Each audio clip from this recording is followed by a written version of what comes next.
அன்பார்ந்த தோழர்களே, உழைக்கும் மக்களே, மாற்றுக் கட்சி நண்பர்களே, உங்கள் அனைவருக்கும் புரட்சிகர மக்கள் அதிகாரம், புதிய ஜனநாயக தொழிலாளர் முன்னணி உள்ளிட்ட அமைப்புகளின் சார்பாக வணக்கத்தினை தெரிவித்துக் கொள்கிறோம்.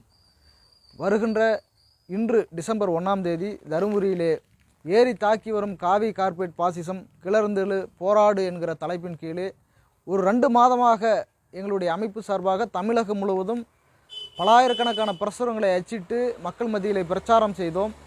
அதனுடைய இறுதியாக இன்று பொதுக்கூட்டம் நடப்பதாக தருமபுரியில் நடத்துவதாக இருந்தோம். ஆனால் இன்றைக்கு பெரும் மழையின் காரணமாக பொதுக்கூட்டத்தை நடத்த இயலாத சூழ்நிலை ஏற்பட்டிருக்கிறது.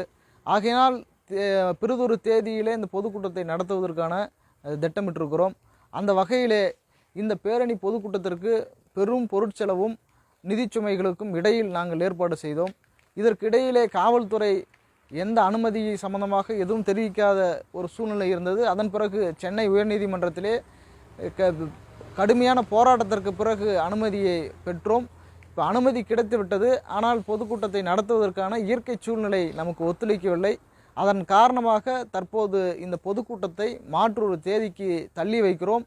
மீண்டும் இதே தலைப்பில் நாங்கள் இந்த பொதுக்கூட்டத்தை தருமபுரியில் நடத்த இருக்கிறோம் என்பதை தங்களுக்கு தெரிவித்துக் கொள்கிறோம். அந்த வகையிலே இன்று நடைபெற இருக்கிற இந்த பொதுக்கூட்டம் ரத்தாகிறது. மீண்டும் நடத்துகிறோம். ஒரு பெரும் திரளான கூட்டத்தை திரட்டி கண்டிப்பாக இந்த பொதுக்கூட்டம் நடைபெறும் என்பதை இந்த நேரத்தில் தெரிவித்துக் கொள்கிறோம். நன்றி.